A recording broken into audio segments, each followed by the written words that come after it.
Hello, everyone. Thanks for joining us today for our February webinar. May I just check that you can see on my screen today's webinar information? Okay, great. Thanks for joining us today. I am Cleona Yong, a research assistant at SSR. And today we are honored to be hosting Associate Professor Hyekyung Choo from the NUS Social Work Department, who will be sharing her research findings on the financial needs of transnational families with low income in Singapore on behalf of her research team.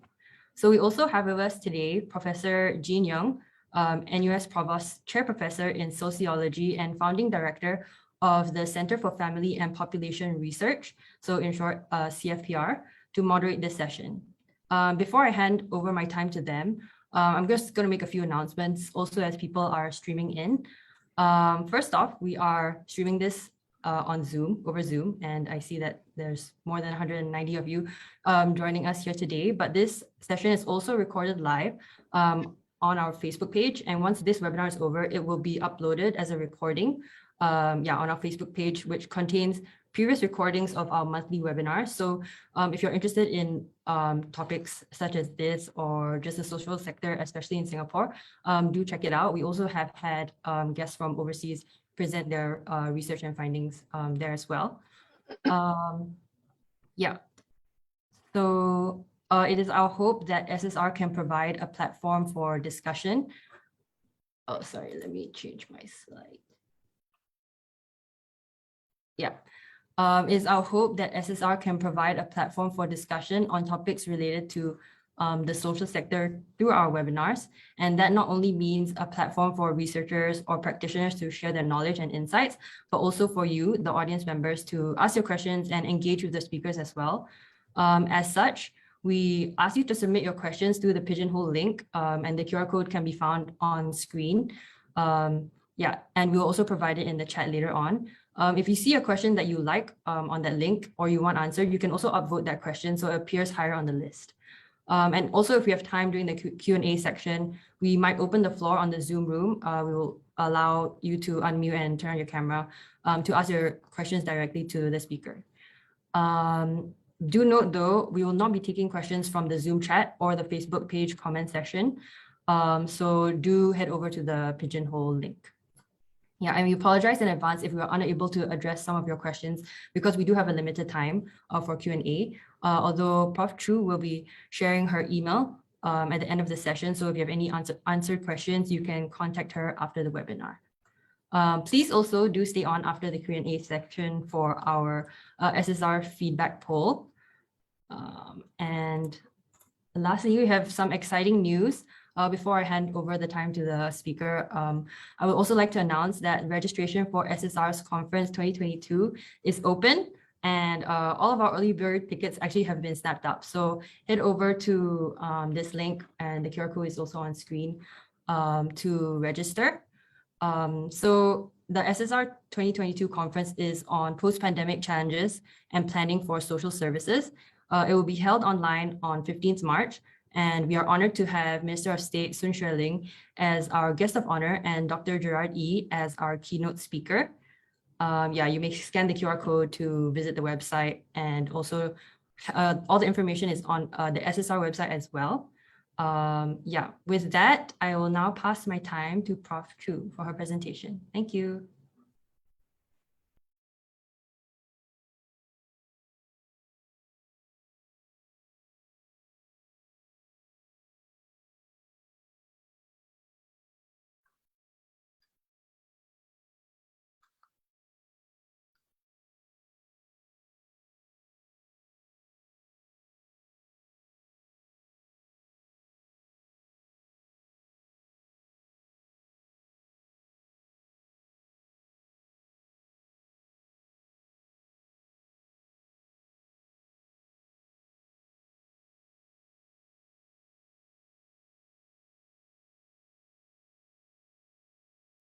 Okay, maybe while Prof.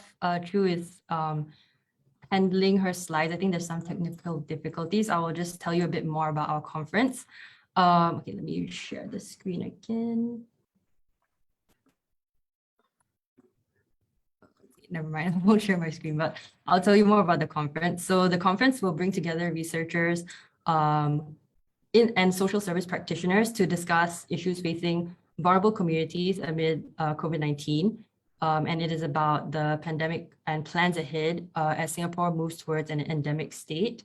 So we have distinguished speakers, and they'll be sharing their expertise in three key areas: community and social development, well-being of the youth and elderly, as well as digital inclusion. So those are three main topic areas. Okay, I think Prof. Choo is ready, so I will let her take over. Okay, sorry about the technical problem, but just let me see. I mean, I don't know why. I mean, the things are all frozen and then messed up, but just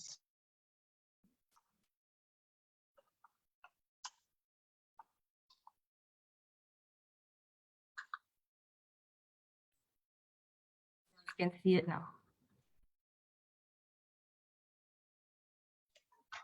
okay. Good afternoon, everyone. Sorry about the technical difficulty I have had just now. Okay, as introduced, my name is Hyekyung from Department of Social Work at NUS. Today, yeah, I have a presentation about some of the findings of my research project, which is about binational families with low income in Singapore and their financial needs and how they cope and seek help for the financial needs as a family. Just a brief background about this issue. Yeah, the binational family, or also known as transnational families or cross-national families, refer to families formed by international marriage between a citizen spouse and a non-citizen spouse. In Singapore, we do have, big number of such binational families, which is growing. According to the Singapore Department of Statistics in 2020, about like 1 in 4, 1 in 4 new marriages actually involved a citizen and non-resident. Actually, with the vast majority of these couples being Singaporean men and foreign women. In fact, this group of binational families is no homogeneous group. So depending on which socioeconomic stratum they are in, their family dynamics and their psychosocial needs and integration in society pan out quite on the range of spectrum. Among these various subgroups of this population, probably if you are focusing on binational family with low income in particular, they are usually formed by marriage between a working class Singaporean men and non-citizen women from Southeast Asia and China. So, okay. When it comes to their financial situation of these binational families, we do have now, the good statistics. That gives us the good sense about their financial status, where they are at. Especially the most recent comprehensive study using a nationally representative sample of families in Singapore, which is actually conducted and led by Professor Yuan, who's the moderator of the session today, actually revealed that financial families with foreign-born mother and a Singaporean father had the lowest monthly per capita family income compared to non-binational families, as well as binational families with a Singaporean mother and the foreign-born father, in fact. So you can see, regardless which, the group of binational families in their socioeconomic status, still, they take up, the lower level of incomes in the society in general. But not only that, there's another study done on 206 multi-stressed family. And this study also showed that the average family income was significantly higher for non-binational families than binational families within the sample.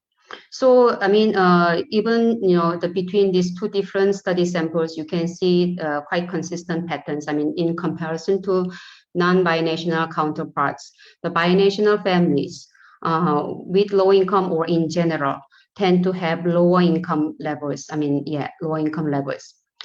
But then what actually I found quite interesting in the study on multi-stressed family is that when those study participants from the multi-stressed families were assessed for their needs for a range of service items, then the proportion of those who indicated needs for financial assistance service was not higher for the binational families than non-binational families, despite the significantly lower family income of the binational family with multiple stressor than that of their non-binational counterparts.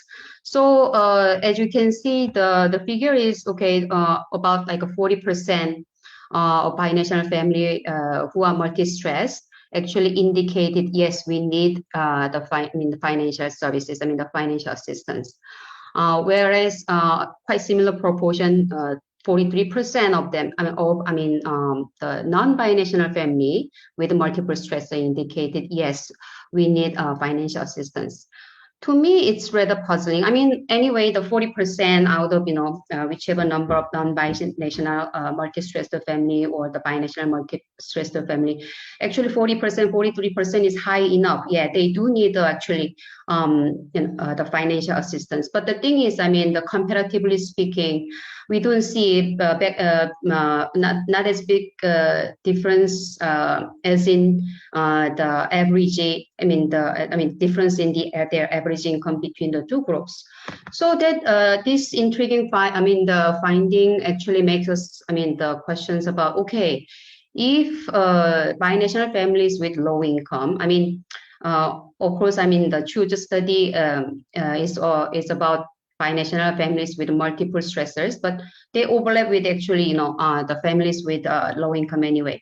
So if the binational families with multiple stressor or with low income, they don't see themselves need the financial assistance, not higher than non-binational families with multiple stressor or the low income, then what happens? How they actually cope with their financial struggles then?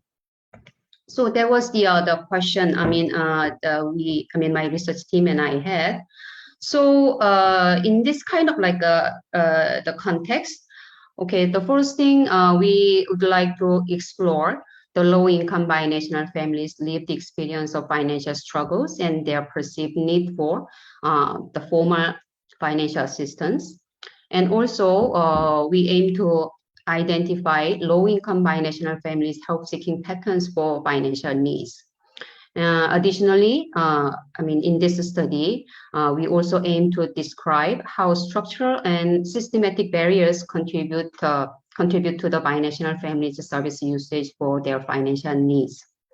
So with this, the study aims in mind, when we try to find some literature on binational families with low income and their perceived needs for financial assistance and their economic hardship, actually the literature is quite scant. Yeah.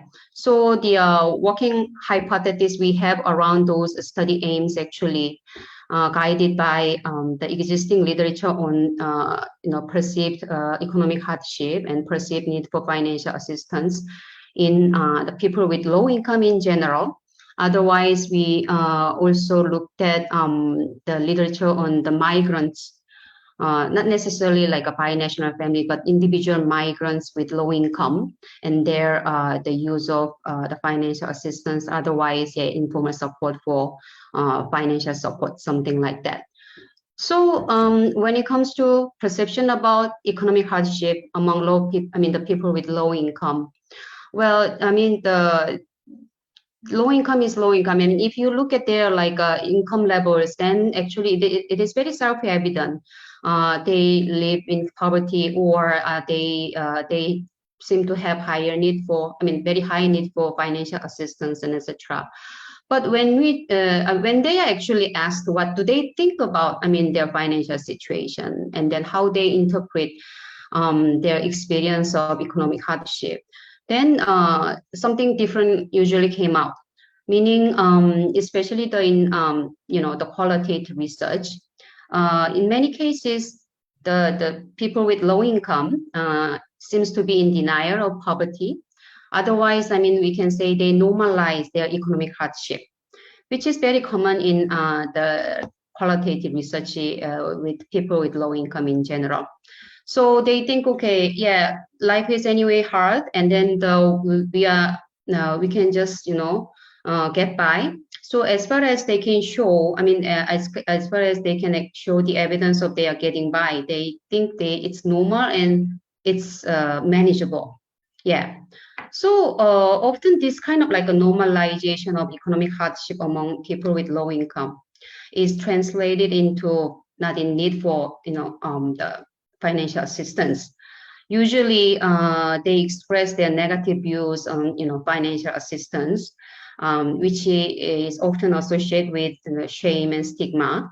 So, of course, I mean, the limitation is, I mean, that this kind of research was all conducted in the Western context, like the UK and US, where self-reliance and self-sufficiency and independence is highly valued, So probably that's why maybe, I mean, if someone conducted the same kind of, the studies in like other countries in Northern Europe or something, who knows? I mean, they may see, I mean, their economic hardship differently. But anyway, so these are the result, I mean, the common result we can get from the qualitative research on the perception of the economic hardship and then perceived need for financial assistance among people with low income in general. Well, in Singapore case, is it quite different or not? We don't have many studies like that, I mean, in the local context, but in fact, among a few studies, one of the studies shows that, okay, Singaporean with low income also showed, the quite similar perception about their low income status, meaning, oh, okay, we are not poor. Yeah. As far as, I mean, we can have food and housing and discretionary spending power, we do not perceive ourselves to, I mean, as poor, something like that. But the thing is, I mean, to our best knowledge, no one has actually looked at the perceived need for financial assistance among Singaporeans with low income themselves yet. Only their income, I mean, the objective, the number, I mean, the income level in objective number can tell us, okay, they need financial assistance, they are struggling. But other than that, we don't really know their subjective, I mean, the interpretation of their economic hardship very well, nor their perceived needs or the expressed need for financial assistance as of yet. So up to this part, all the studies were conducted with people with low income, not necessarily even the binational family with low income or even the migrant with low income. So the question is whether, the evidence we get from people with low income in general can be also replicated with immigrant or binational families with low income. So that is the question remain unanswered as far as we know. So another side of, the economic hardship among people with low income or the binational families with low income in particular is support-seeking behaviors for their financial needs. Yeah. Mainly there are two types of support we can think of, right? I mean, the formal support versus informal support. Okay, the formal support is, for financial needs is financial assistance, of course. The thing is, I mean, they tend to have negative attitude towards receiving financial assistance, which I mentioned before. But despite that, but they do seek actually the financial assistance anyway, because I mean, when they have no choice to do, but to do so, right? But still, I mean, the research shows that the usage of financial assistance is rather low. But then what is the reason for low usage of financial assistance is not really like in line with the people living in poverty perception on, or their attitude toward welfare, the recipient. Because the low usage of financial assistance is explained by lack of program awareness, confusion, and program complexity rather than stigma. So this kind of finding was reported by quite well controlled, and the studies studies in the States recently.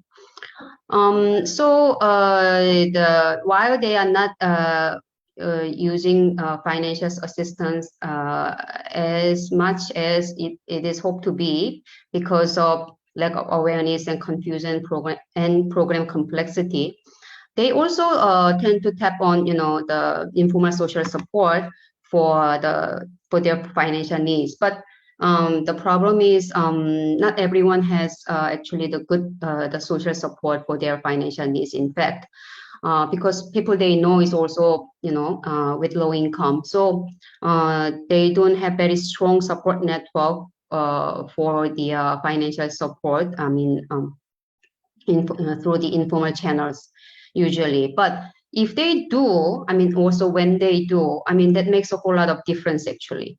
So the low income families with good social support actually tend to, they're more likely to solve everyday problems better, and then meet various practical needs for their families a lot better. Then how about migrants, or the binational families with low income and they're help seeking? So the closest research evidence we can get is actually the migrants with low income. As I said, there's very little research on binational families with low income, but individual migrants with low incomes, the support seeking is, the more research, yeah. So as you can expect, the migrants, with low income or with low wage migrants, they have tendency not to use financial services because of, they don't know much about the systems, and then also they have language barriers. So they have usually strong preference for and higher usage of informal network for financial support rather than formal financial assistance. But whether this kind of pattern of help seeking for financial need is also true to the binational families with low income, that is another question we have to ask. So that part is what we don't know very well. So in Singapore situation, we need to really understand the public policy benefits, including not only financial assistance, but also like housing, medical services, and education, and etc. Actually differ by residential status of the person. So speaking of foreign spouses in binational family, okay, if they have a permanent residency, PR, then they can get quite similar benefits from the public policies on housing, and then medical care, the medical care and education and etc. But then the problem is those without PR, meaning there are mainly two categories in the visa status of foreign spouses in binational family. One is long-term visit pass plus, and then the other one is long-term visit pass. The long-term visit pass. The long-term visit pass plus is renewable pass, and then valid for the 3 years at first and up to 5 years on renewal. And then the long-term visit pass is a renewable but valid up to 2 years. But then those with either one are allowed to work. But there's one condition: they should have valid letter of consent issued by their employers, and the their employers must actually apply for this to MOM. So in many cases, the employers do not want to bother to actually put this through. So sometimes, I mean, even if, I mean, technically they are allowed, I mean, those with LTVP plus or LTVP are allowed to work, but there are many, like, practical barriers along the way.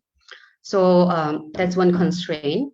And then also the the healthcare benefits differs for the long-term, the LTVP plus and LTVP.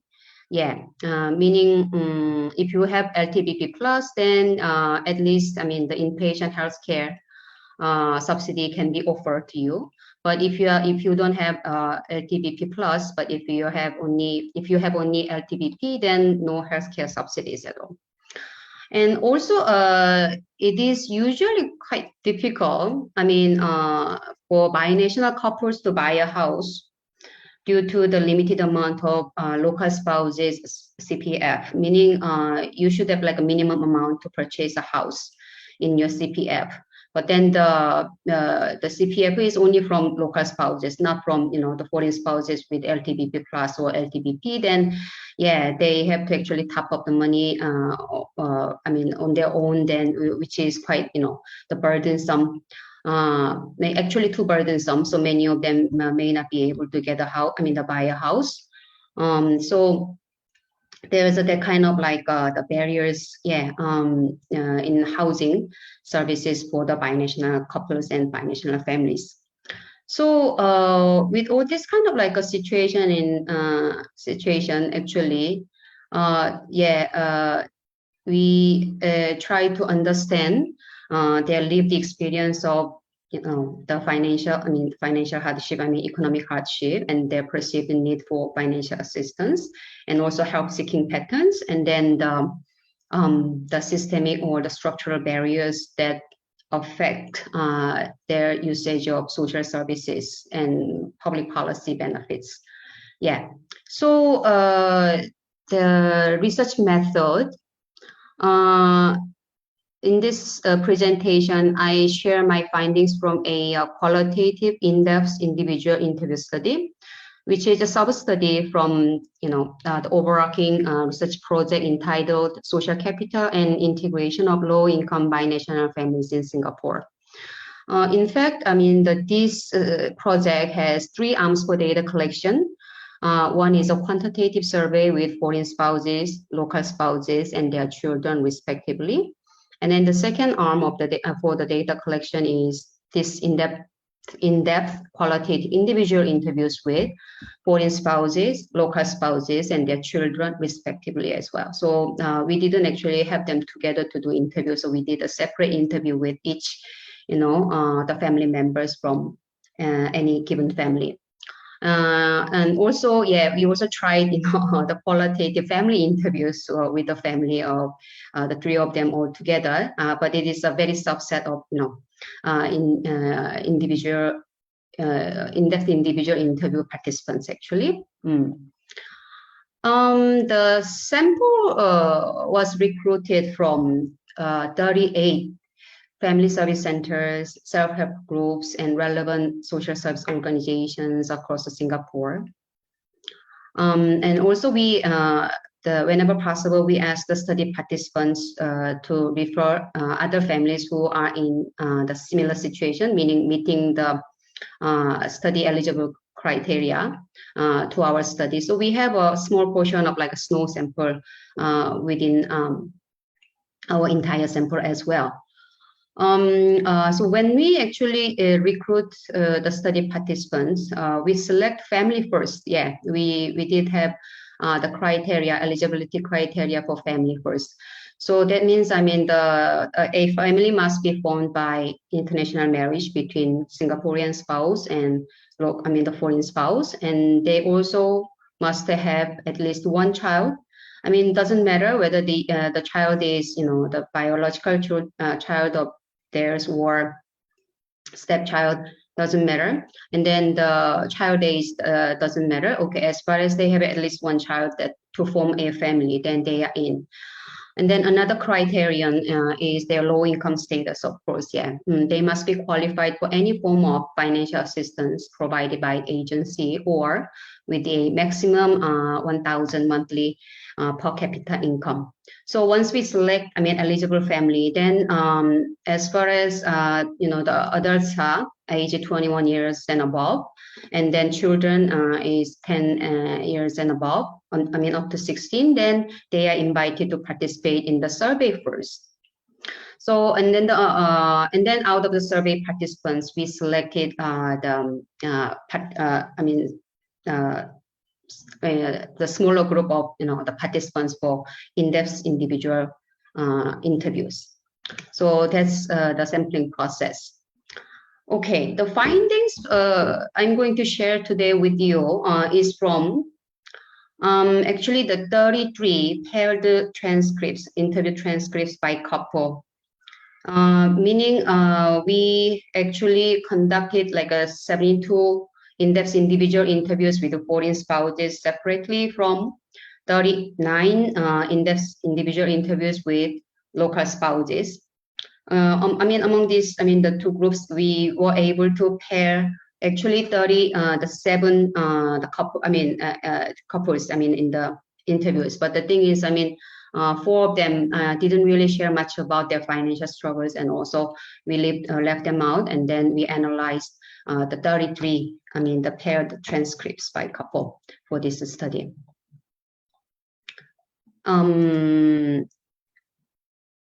Okay.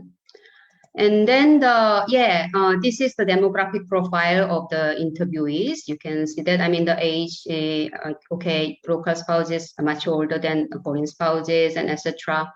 You see the quite, the even distribution of their nationality, the nationality of the foreign spouses, and their visa status. Yeah, we have like a 10 PRs, and the rest of them, and then 2 Singaporeans, and then the rest of them are LTVP and then LTVP plus. Okay, so the findings. All right. In terms of their lived experience of financial struggles, the major theme is, they are being able to get by with much hard work and no extras. Specifically, many of them said, okay, they have barely enough for daily survival. So, for example,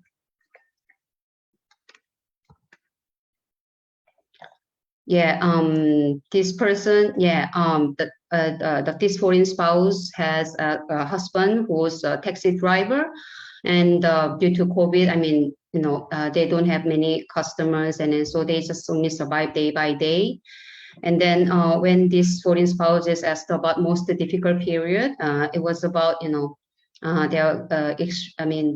financial issues. They have to worry about eating a meal next day. Usually, but overall, the major source of their financial constraint is like a housing, medical bills, and children's education.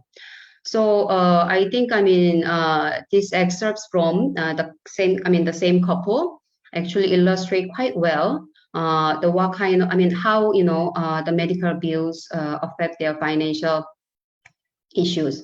So this foreign spouse was pregnant with her first child in Singapore, but she's a foreigner, so she has to pay full price for everything. So she couldn't really pay, full price every time, so she skipped actually checkup.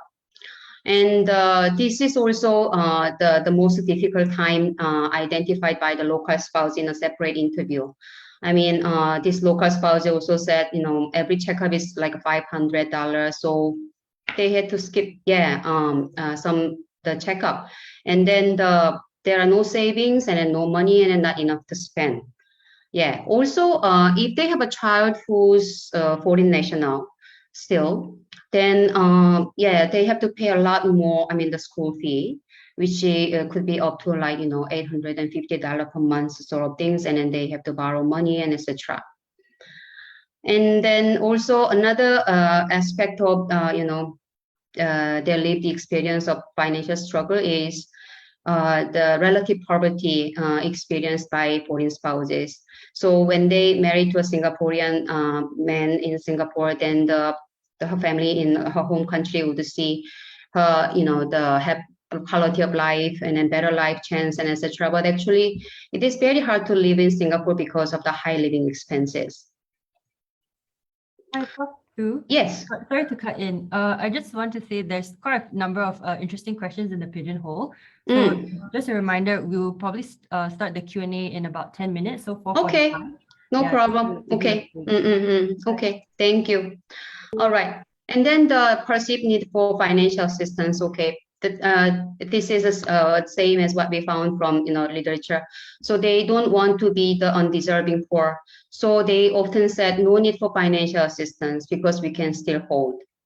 So yeah, they don't expect like a luxurious life as far as they have the 3 meals, then good enough. So they don't need financial assistance. But then underlying value, the value underlying this kind of attitude is, the importance of self-reliance and independence. So actually, yeah, one of the interviewee said, okay, being reliant on the society or the government is very pathetic. So actually, her local husband, local spouse actually had to get her permission to apply for MOE financial assistance scheme. So they are quite adamant, the reluctant to receive, the welfare in a sense. But then then also some of them think, financial assistance is for those who are worse off. So they sometimes, don't apply for like a school pocket money fund so that other people who are worse off than them can actually get the benefit. But then okay, so then help seeking patterns. Yeah, let's look at the help seeking patterns then. Probably this one is more interesting than their perception about the needs for financial assistance or the experience of economic hardship, which are quite similar to the families with low income in general. But when it comes to help seeking patterns, compared to foreign spouses, local spouses has much higher informal social network. Much larger informal social network they can turn to for their financial needs actually. So throughout the transcripts, the local spouses shared like at least 4 to 5 different occasions where they received informal and formal financial assistance, whereas foreign spouses shared only like a 1 to 3. At most 3 is rare, usually 1 to 2 occasions. So in fact, the vast majority of binational couples, sought and received in-kind or small sum of money, but mostly from local spouses, own parents, siblings, friends, and colleagues, if it's from the informal social network. In contrast, a very small number of foreign spouses sought or received help from their own social network. So the foreign spouses are social capital poor in that sense. But then we noted that one exception, which is a few foreign spouses from PRC borrowed large sum of money from their parents or siblings in PRC to purchase a house in Singapore, but this was not the case among foreign spouses from other countries. So what kind of like help do they receive from the formal services systems? The mostly is MOE financial assistance schemes. And quite a few of them actually approach SSO for financial assistance, and then they also receive free tuitions and school fee subsidies and school supplies from self-help groups. And also, most of them receive like ad hoc financial assistance, food rations, and other non-financial services from like FSCs and various welfare organizations. But the thing is, since the foreign spouses very social capital poor, so they have to depend on local spouses' own like initiative to seek help, and then their own like the local spouses the informal network as well. So there's a quite strong dependency in help seeking by foreign spouses. So sometimes, okay, they just left the whole process to their local spouses, or sometimes they can't even identify which agency they are receiving help and or how the service is terminated. Yeah, and then yeah, so this is the quite good example, that illustrate this kind of dependency. So this foreign spouses, this foreign spouse, yeah, she think it's all handled by her husband. Yeah. So I don't really understand.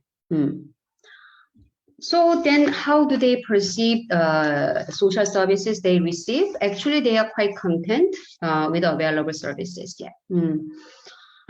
In fact, most of them, I mean, local spouses approached MP. They think it's the most straightforward, like a strategy, but outcomes are rather inconsistent. And local spouses found subsidies for children, I mean, the children's school fee from MOE and other forms of academic support from self-help groups and welfare organizations to be least stigmatizing and most helpful, which is quite, well illustrated here. This person, the local spouse, he doesn't care, to get financial assistance on the ComCare, but MOE's FS is for his children, so that his children have been getting it since primary school. Yeah, he feel quite okay with that as opposed to direct financial assistance. And then another thing we found interesting, but probably you already guessed it too. The self-help groups appear to be more accommodating to binational families than government agencies or other service organizations, because the criteria for their services are based on the eligibility of the families, not individual beneficiaries. And overall, the most of the respondents expressed their, the gratitude and appreciation of government assistance and the welfare organizations and self-help groups, the services in general. Yeah, so you can read this kind, the quote that shows that kind of, the pattern. Okay, and yeah, so, all right.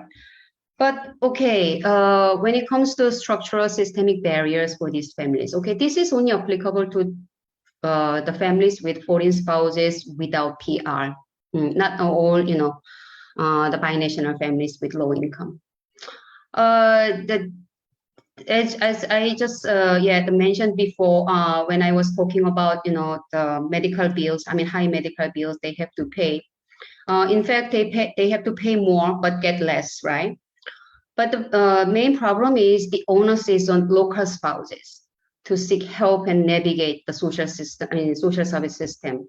They are already working overtime and juggling multiple jobs. In addition to that, they also have to, do all diligence to, seek help and navigate the social services system, because the foreign spouse cannot do anything with the getting, the social service benefits. So these foreign spouses, the local spouses say, yeah, he actually he was married to the Singaporean woman before, but then they remarried to a foreign spouse now, and then now burden is heavier, and so how did he cope? He has to plan and then what to eat, what to not eat, or what to spend, what not to spend, and etc. It's really, really hard. A lot of the job for a the sole breadwinner in the family. Also, the not being able to have their own CPF account makes a foreign spouse without PR status for their children in the future. As shown this excerpt, the foreign spouse is quite worried for her children if she doesn't have CPF, because it will be the burden for the child. Okay, so that's about findings. Then what we can say is the financial struggles for binational families with low income in Singapore. Yeah, seems to be quite similar to those of other families with low income. Also, another similarity is their internalization of the government policy direction towards welfare as last resort, or the many helping hand approach, and family as a first line in support. So in fact, they actually live up to this kind of the policy direction quite well. And also, they try to be independent and self-reliant, but still, I mean, the situation can be dire at some times, and then they have no choice but to seek help. Then, they actually, when they need, then actually, they seek help anyway. But then also they are, I mean, they're very appreciative and then content with service and subsidized, that they received so far. But then there are two, the main vulnerabilities, I mean, in these families. Especially, one is foreign spouses have very small informal social network for financial help. And then some of these families, I mean, have foreign spouses without PR. So they are ineligible for most, social services. So overall, we can say binational families with low income have lower social capital for financial support than non-binational families with low income. And then they receive less and then pay more. But the thing is, I mean, responsibility of seeking and obtaining all this, help in, informal form or the formal form falls directly under the shoulder of the local spouses. So they can't really, I mean, when they are living in this kind of condition, limiting condition, then we can't really expect them to actually, grow their financial capacity to sponsor foreign spouses application for PR eventually. So this pattern will repeat. I mean, this cycle will never, end. Maybe, I mean,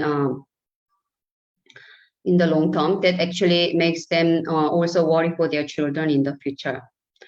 So maybe the suggestion for like a policy and service provision, the one thing is if the foreign spouses doesn't have PR, maybe more like a family-centered approach would be very helpful for this kind of family, especially to ease the financial burden on local spouses and promote the health development of children, from these families actually. So for example, like a prenatal care can be subsidized even if the mother is foreigner, something like that.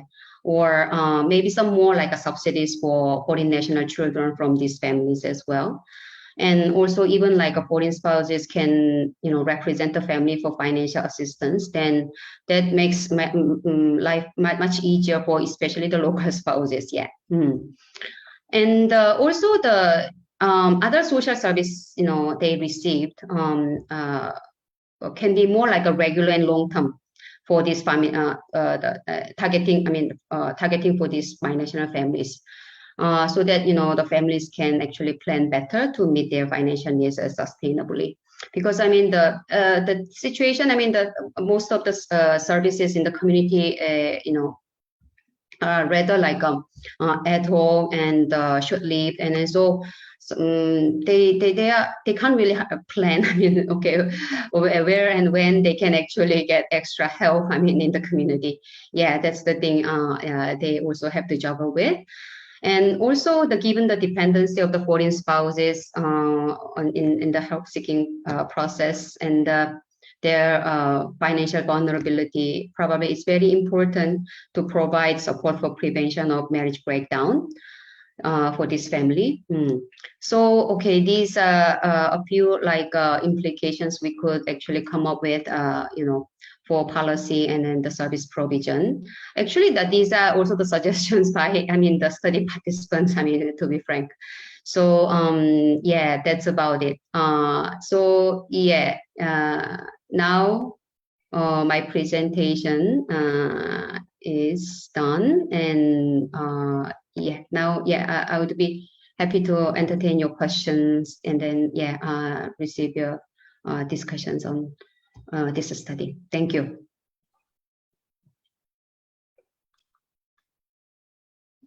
Thank you, Hyekyung. Can you all hear me? Yes. Okay, great. Thank you for inviting me to participate in this webinar and for this very interesting and informative presentation. Your research asked a very important question, namely how low-income cross-national Singapore families, and you call it binational Singapore families with children, are experiencing and coping with economic struggles, their help-seeking behavior, and I think most importantly, what are some of the structural and systemic barriers that are contributing to these family service usage for financial needs and family well-being.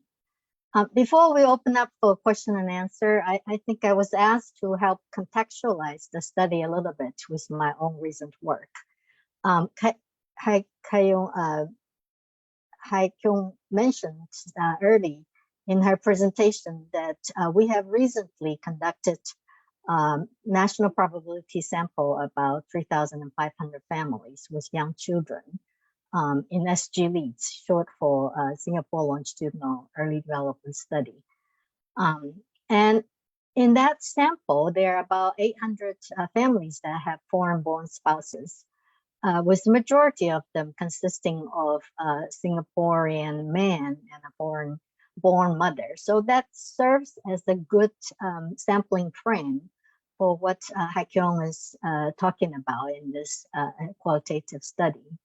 I think what I can say is that the national sample in SG LEADS largely validates many of the findings that Hyekyung was sharing with us today in this smaller scale qualitative study. And this is important because when you have 33 couples, you wonder if you're saying a very selective group or whether these results are valid or not. But what we have found in SG LEADS is in large part consistent with what Hyekyung was talking about, that the foreign-born families with foreign-born mothers have more financial hardships than other types of families, and they receive less social support.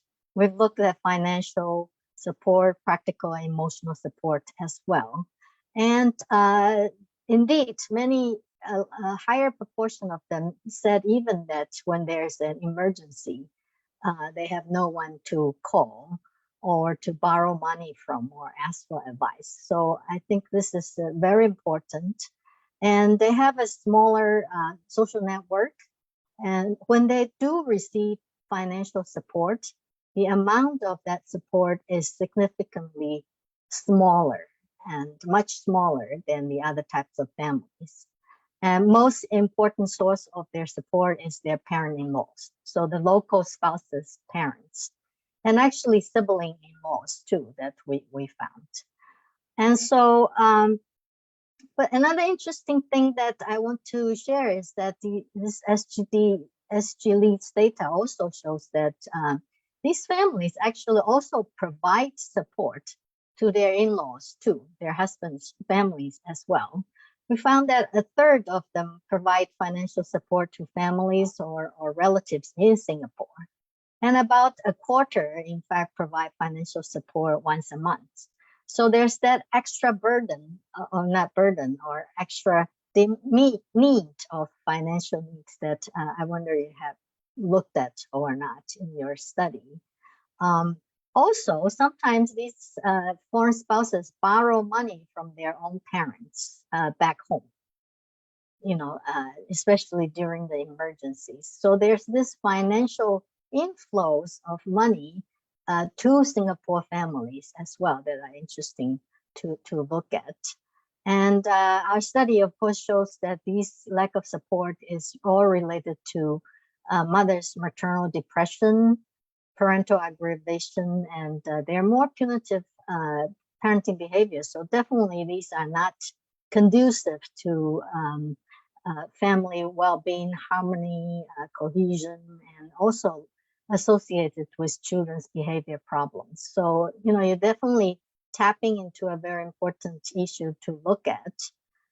Strangely or curiously, that we found also that there's a lower proportion of these type of families to seek government assistance, like you're saying. And, we can talk more about that, but this is very important since they're most vulnerable, but they're less likely to be seeking help. And why this is the case, how do we resolve these issues is important to answer. Another quick point I just want to make is that Hyekyung's study represents quite a selected group of families with foreign-born mothers.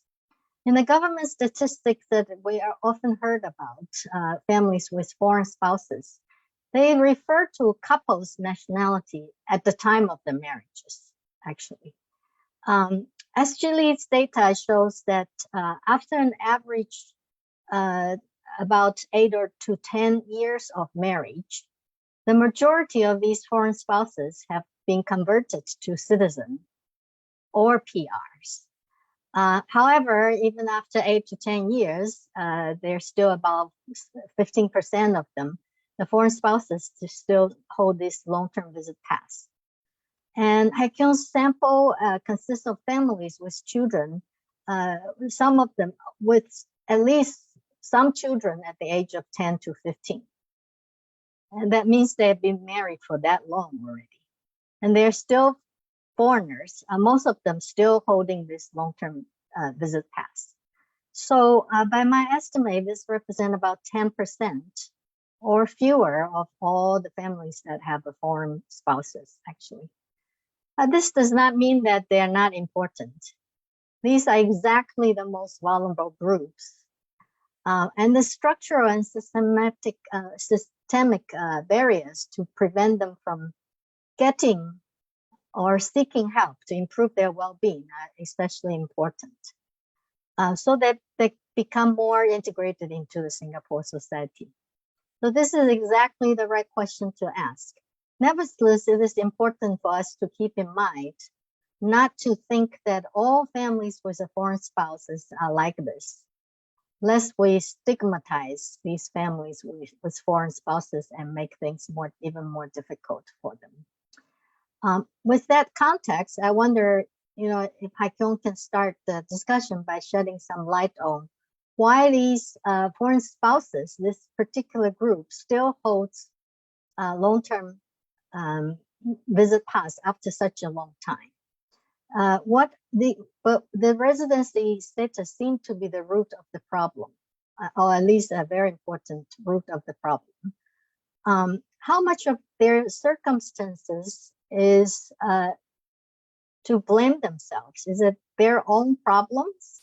Or how much of that is the structural and systemic issues that you're talking about? I think, many people would ask these questions. Why are they still like this? Why are they so different? If other people get integrated fairly well, how come this particular group, are so difficult? And what is exactly the problem? So if you can start by shedding some light on that, that would be very helpful. So do you want me to answer the question first? Yeah, and then Okay, we'll all open right. up other questions. All right, Please. this one is like a black box. The answer is black box. I mean, meaning we have many guesses, but the getting like a PR status is hardly transparent. So some get it, some don't, and then our study participants make all sorts of like a guess. I mean, okay, certain national groups, yeah, easily get it. Certain national group don't. I mean, they just gossip and then they just share that kind of observations. But all sorts of the guesses are here and there, but it never that's transparent enough for people to understand and then how to address this issue so that they can get the PR. So that's one thing. I mean, the lack of transparency. I mean, in terms of how to get the PR status. That's one. And then the second thing is, I mean, these families, I mean, the local spouses must sponsor, for their PR applications.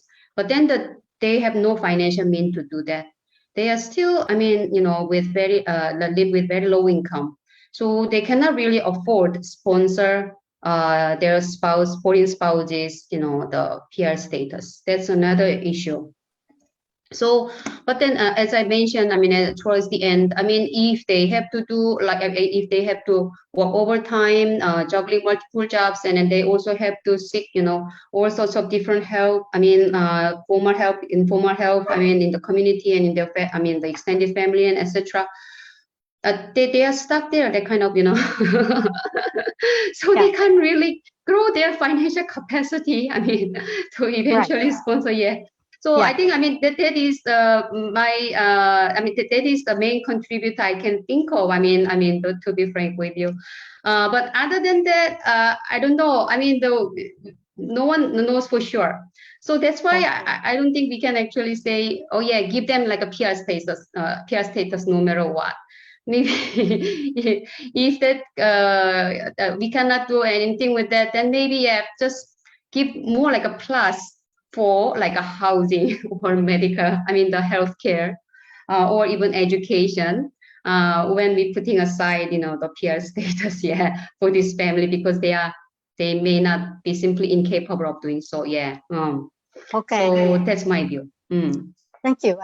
We did a little bit of study, investigate these issues too. And like you say, I think we found that certain ethnic group or citizen group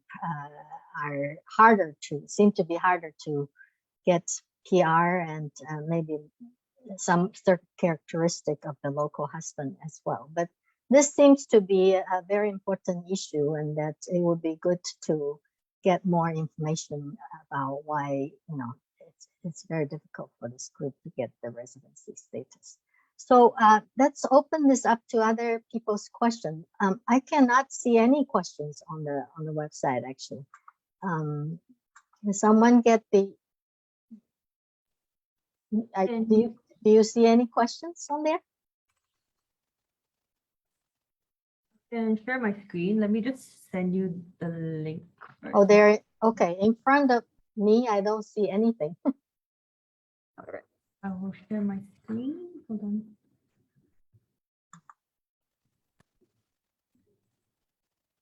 Does this work?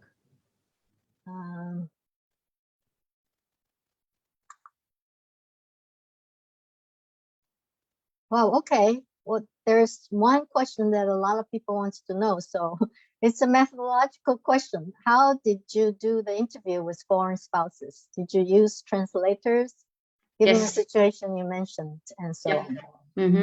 Yeah, we use how willing are they to share? How willing are they to share?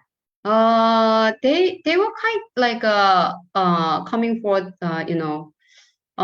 because I mean they hope. I mean those who actually agreed to participate in the study, they also hope that this is and the results from this study can help them. Yeah. So I think I mean the most of the times, our interviewers and their translators had quite the fruitful times during the interview. Yeah. Okay. All right. Second question is, you talked about dependency. Did any of these foreign spouses talk about experiencing spousal abuse? Yes. And help seeking? Can you share a bit? Yeah, that's right. Yeah. There are some. I mean, we also interviewed a group of foreign spouses from non-intact families, meaning those who have gone through like a divorce or separation. So quite a few. Some of them actually they share those experiences of spousal abuse, of course. Yeah, the help seeking they managed to find. Like a shelter through like FSCs and all.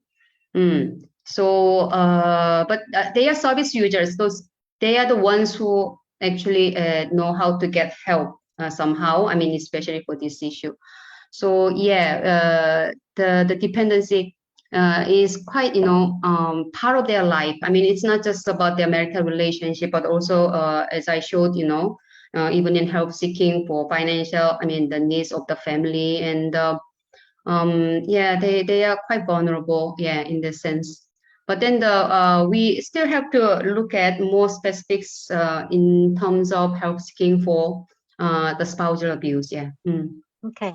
Now, some of the participants want to know why you select families with children older, 10 to 16. So. No, I mean I actually made it quite clear. I mean we selected families with the children at any age actually. But then when we invite any of the children to participate in the study, meaning survey and the interview, they must be 10 to 16 years old. Yeah, so in our sample, there are families with children who are younger than 10, actually. Yes, yeah. And of course, Mm. families with young children are also Yeah. important. Yeah. One question is, do you think clear access to social support, for example, better communication of what types of support, greater access to information or social support, would that help to increase the use of social support? This one, what kind of social support you are referring to? I'm not too sure, because I mean, the informal or the formal? I think the formal ones. A formal one, right? Yeah. This one, usually, I mean, how do we have a clearer? Do you think clearer? Okay, yeah, would help. Of course, I mean, the clearer access to social support would help to increase use of social support. Yeah, for sure. I mean, because I mean, especially when it comes to financial support,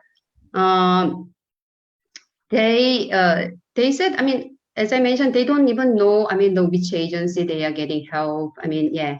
And then how the service is terminated, sort of things. And so so if they are more informed and then the more guided,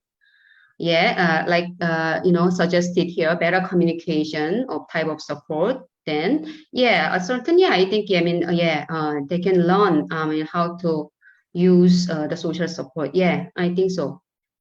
Okay. Some wants to know where you make the presentation slides available.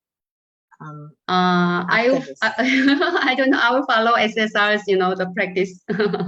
Okay. Yeah. I answered this question. We will have the recording. We will have the recording on our Facebook page, so you can see it there, because all the slides will be as shown. Okay. So Charmaine, I cannot see the questions anymore. Okay. I don't, if there's a few that I skipped, I don't know.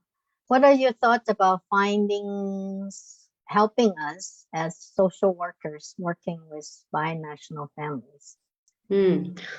All right. This one is very good question. I actually have been thinking about it. How these findings can be used. I mean, and then of any help for the practitioners out there. The thing is, I mean, I think that this finding actually shows like more like a bigger picture of the situation. Meaning, up to this part, it is always about like the foreign spouses. Yeah, how vulnerable they are. Sometimes they're exploited. Sometimes they are abused, and then they are helpless and sort of things. Yeah, but we don't really see the family as a whole. And then what I learned from this, the analysis for this study is actually the local spouses. They are working really hard, and then they try really hard to make the meet ends actually. Yeah, make the ends meet. Sorry, make the ends meet. So after this, the study, I feel actually more like a sympathetic toward the local spouses and their children. In the family. So when you gather the whole picture of the family, I think it can give you some like a different kind of approach. In your work with the binational family, it is not just about like working with foreign spouses, but it's like working with the family as a whole sort of things. Even if it's like a small the services, but it should be something the whole family can actually share and enjoy, and then get benefit of. So that's I think that's the main contribution. Potential contribution I can think of. Based on the findings I presented to you. So I don't know. Yeah, we still have to come up with more specifics, and definitely there's a policy issues, but I don't know how far we can go for the policy changes part. But then what I learned is actually the looking at the family as a whole is quite important, and then it has good implication for the service providers. Yeah. Good. I totally agree with you on that. One commented that as long as our social policy remain nationalistic or favor Singapore citizens, binational families will be disadvantaged.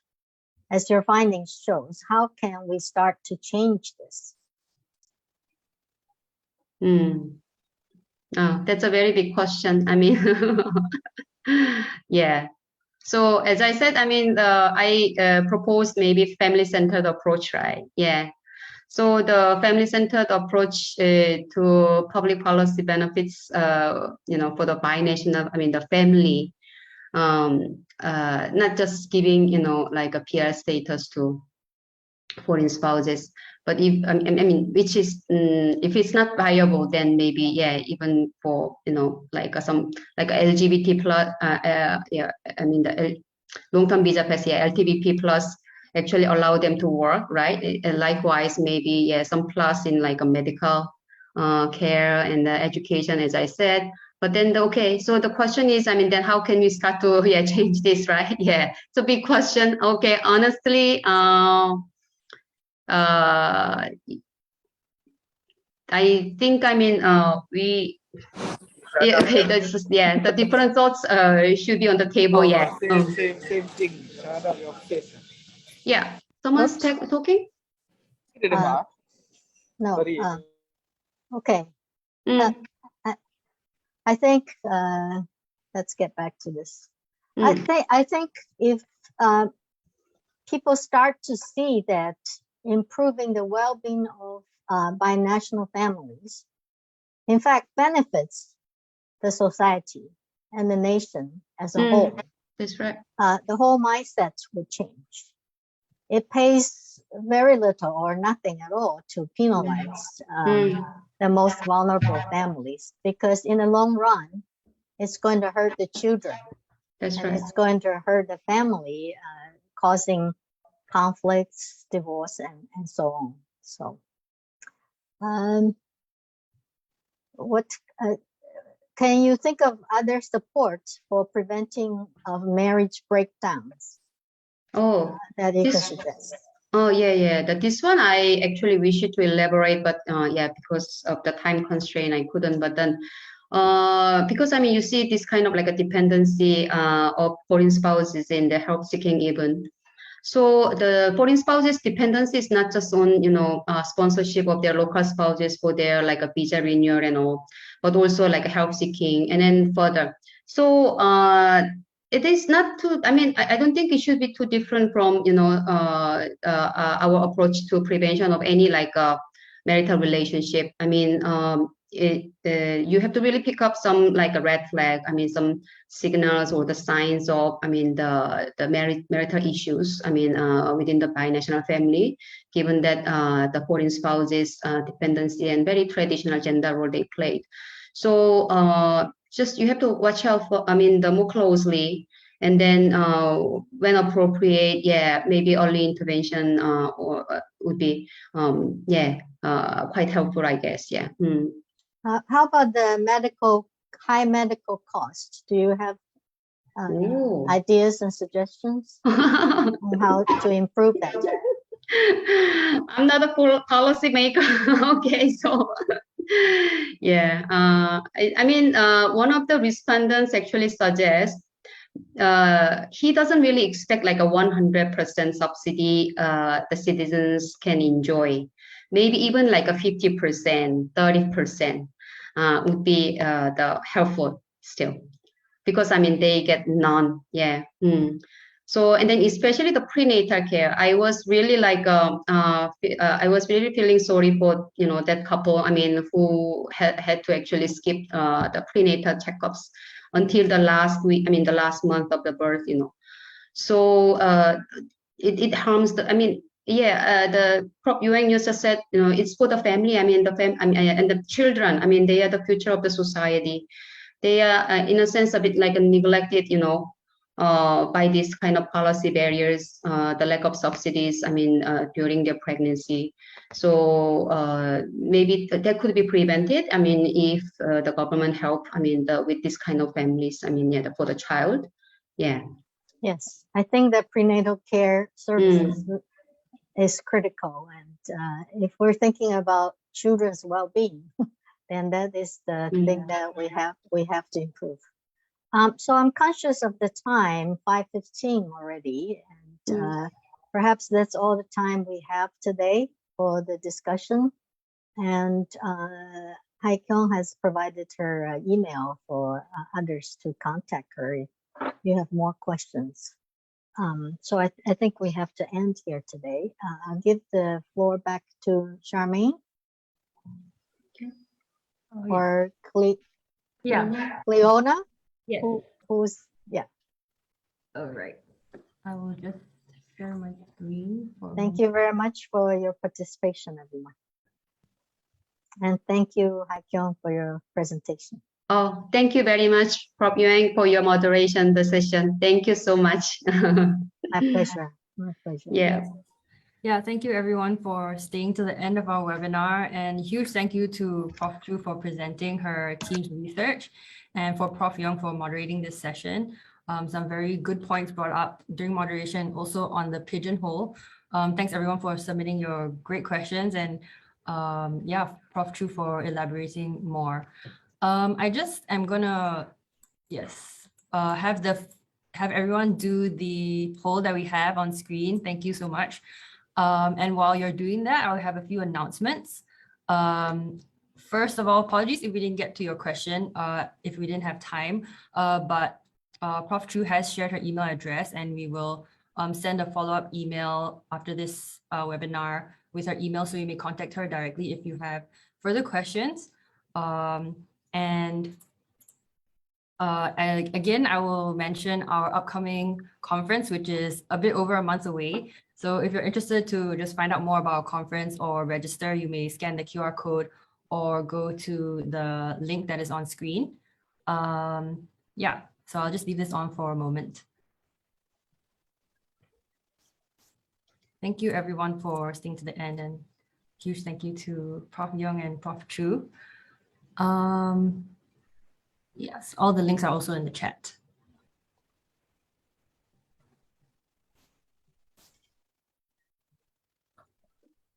Okay. Thank you very much. Thank you. Okay, thanks you. everyone. Okay, bye. Bye. Bye-bye.